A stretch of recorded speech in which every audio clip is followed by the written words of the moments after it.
안녕하세요. 민노크입니다. TV 똥똥이 분노 조절에 대한 이야기 계속 이어가면서 이번 3부는 제 앞서 2부에서 이어서 감정에 대한 그 근원을 조금 더 살펴보도록 하겠습니다. 자, 이 프로그램은요. 여기 밴쿠버 중앙일보와 펀더스 제가 함께 제공하는 프로그램입니다. 자, 그래서 앞서 말씀드렸죠. 잠시 이제 며칠 지났으니까 제가 이제 요거를 좀 리뷰는 해야 되겠죠. 예. 감정, 그러니까 이 두뇌라고 하는 것이, 두뇌가 기억을 해야, 기억이 계속 늘어나야 내가 언제 어디에 갔을 때 무엇을 할 수 있었고 뭐 이런 것들, 심지어는 뭐 낚시를 하든 취미 생활을 하든 직장 생활을 하든 기억력이 있고 그 과거를 기억할 수 있어야 내가 그 과거에 한 내용들 결과물을 바탕으로 그 다음번 앞서 나갈 수 있는 또 다른 것들을 찾아낼 수가 있잖아요. 그렇지 않으면 예를 들어서 이번 겨울에 폭풍우가 저희 비가 엄청 쏟아졌죠. 며칠 전까지만 해도. 예, 지난 주말이었죠. 예, 요 방송이 지난 주말이라고 이야기를 하면 안 되겠네요. 예, 이게 한 일주 후에 나갈 거니까 한 2주 전에 이제 비가 왕창 쏟아져서 지금 랭리 쪽인가요? 예, 랭리 쪽에 지금 사람들 고립돼 있고 그래서 구호 물품도 보내고 뭐 이런 이야기들이 있잖아요. 그죠? 자, 그러면은 이러한 기억들이 없다.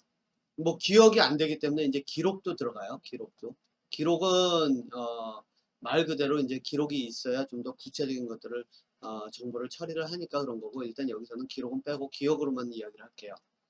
내가 이런 기억을 하질 못한다. 그런데 내년 이맘때쯤 됐는데 비가 오기 시작을 한다 하고 했을 때, 그리고 또 그 일기예보에서 얘기를 해요. 지난번에 온 비가 어, 200 밀림 200mm였나요? 예. 200인가? 100mm였나요? 그러니까 한 10cm 정도 됐나요?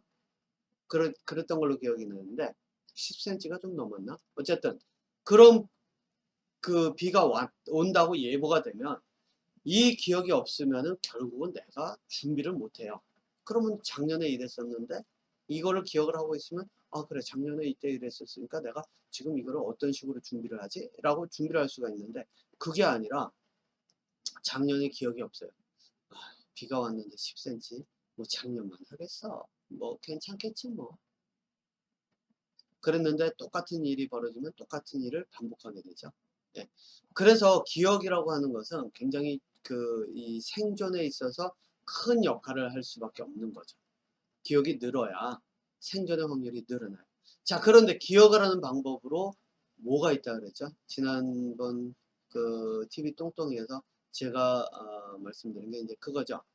기억을 하기 위해서 뭘로 기억을 하느냐?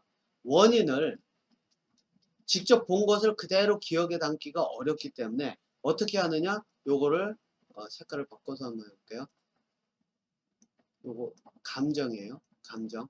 감정이라고 하는 것으로 처리를 해서 감정과 함께 기억을 하는 거예요. 여러분들 왜 영어 공부해 보신 분들도 그렇고 이 암기를 해 보신 분들, 특히 암기해 보신 분들은 왜 이런 얘기 들어보셨을 거예요. 연결고리를 만들어서 무엇인가 연계해서 뭐 저희 기억을 해야 된다. 뭐 무슨 단어가 있으면 일상생활과 연결해서 해야 된다.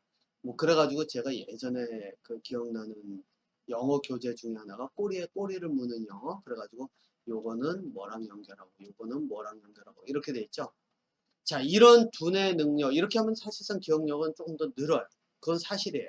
물론 그렇지만 그럼에도 불구하고 한계에 부딪힐 수밖에 없는데 뭐 이 얘기는 여기서 할 거는 아니니까 빼고요. 기억력은 확실히 늘어요. 그 이유가 뭐냐면은 두뇌가 발달을 하면서, 이건 동물들도 마찬가지라고 했죠. 예, 동물의 두뇌도 뭐를 어떻게 했냐면 원인을 기억을 하는데, 이 원인을 그냥 기억을 하기가 어려우니까 감정하고 연결을 해서 기억을 했어요. 그러니까 감정이라고 하는 게 정보 처리의 첫 번째 그런 그 단계라고 보시면 돼요. 예. 그러니까 내가 기억을 할 때 여기 갔을 땐 너무 좋았어. 그랬는데 그때 물어보면 그러죠. 뭐가 좋았는데? 라고 이렇게 딱 물어보면 아니 그때 거기 갔는데 뭔가 굉장히 좋았어. 감정이 기억이 되는 거예요. 그리고 후에 가면 남는 게 뭐냐? 원인은 점점 기억 속에서 사라져요. 그리고 남는 건 감정이에요.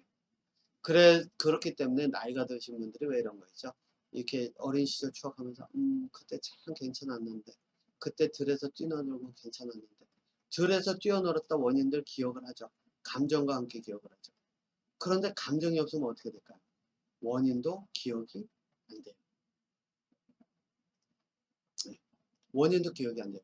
그래서 제가 예전에 치매 이야기를 할 때 이 얘기를 했었나 모르겠는데, 치매는 또 다른 방법으로 제가 접근을 했던 것 같은데, 그래서 여러분들 이제 이 치매를 진단하는 방법 중에, 그때는 아마 제가 이 얘기는 안 했을 거예요. 치매를 진단하는 방법 중에 하나 있는 게 뭔지 아세요? 감정이 자꾸 나이 드신 분들, 이제 부모님들이 감정이 점점 무뎌지잖아요. 그때도 그 얘기를 했을 거예요. 네. 감정이 무뎌지잖아요. 그러면은 그 감정이 무뎌지는데, 이 감정이 무뎌짐에도 불구하고 치매로 갈 수 있느냐 아니냐를 구분할 수 있는 방법은 딱 하나예요. 이 감정을 통해서 무뎌졌는데, 감정인데 기억이 원인, 결과, 이 두 가지가 원인과 결과라고 하는 인과의 법칙이 연결고리가 만들어지는 그 표현을 하는 사람들이면은 치매로 가는 거는 아니라고 보시면 돼요. 그냥 살아가면서 그럴 수도 있어. 저럴 수도 있지 뭐. 동네 가다가 어디 가다가 길을 잘못 들어서 이렇게 갔더니 옆에서 아이 이거 왜 이래? 뭐 잘못해서 이 잘못된 길로 들어왔잖아요. 그랬더니 옆에 있다가 아이 우리 여기 한 번도 안 와봤잖아. 그냥 여기 한 바퀴 돌고 나가지 뭐. 이러는 사람들.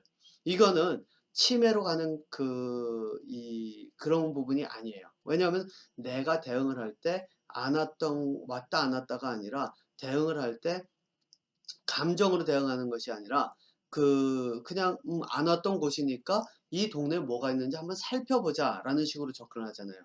예. 그러니까 이런 것들은 뭐 인과의 법칙은 딱히 아니지만, 그거는 치매에 대한 이야기를 이제 보시는 게 낫고, 거기에 좀 더 자세한 이야기가 있으니까요.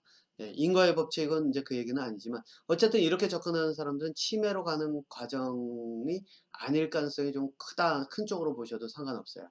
예. 그런데 진짜 치매로 가는 것이 의심되는 쪽은 어느 쪽이냐? 바로 감정이 없어지는데 원인도 없어지고 이유도 없어지는 거예요. 예. 그러니까 엄마 이거 좋아했었잖아. 아빠 이거 싫어했었잖아. 딱 그랬는데 내가 그랬어? 어? 그래? 왜 싫어했지? 이러는 거 있죠? 이러면은 여러분은 그때는 진짜 치매를 의심해 보셔야 돼요. 왜? 감정도 사라졌죠? 그런데 감정이 사라졌을 때 원인이 사라졌어요. 그 이야기는 뭐냐? 원인이 기억에서 사라졌기 때문에 거기에 대한 감정도 같이 사라지는 거예요. 이게 기억력의 감퇴라는 거죠. 그래서 기억력이 감퇴가 되면 치매로 봐야 된다. 이 치매가 자꾸 나오는데, 그런데 꼭 그렇지는 않아요. 아까 말씀드렸죠.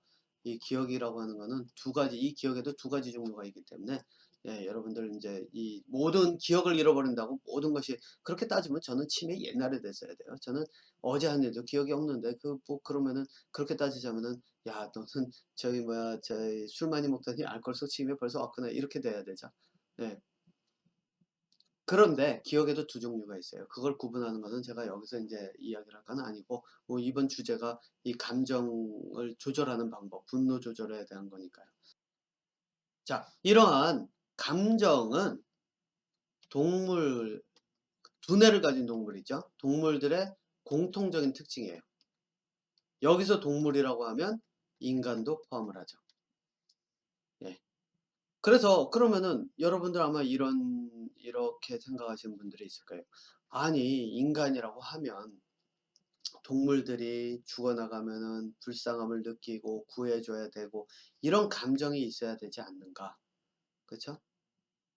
인간만 그럴 것 같아요? 아니죠.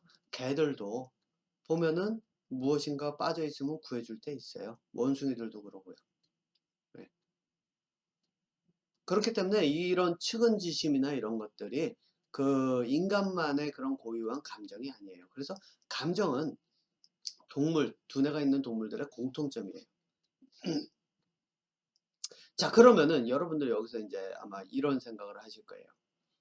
그러면은 도대체 인간이 가지고 있는 감정은 무엇인가? 네, 바로 이거죠. 인간에게 감정은 무엇인가? 그러면 동물과 똑같으면 동물과 똑같이 그 뭐죠? 뭐 먹을 거 있으면은 잔인하게 죽여도 되고, 또 왜 동물들 여러분들 뭐 그거 보셨는지 모르지만은 그 사냥을 하는 동물들이 한번 사냥을 할 때 자기들이 먹을 것이 충분히 있음에도 하나 더 사냥을 할 수 있으면 사냥을 해서 죽여요. 다 안 먹더라도.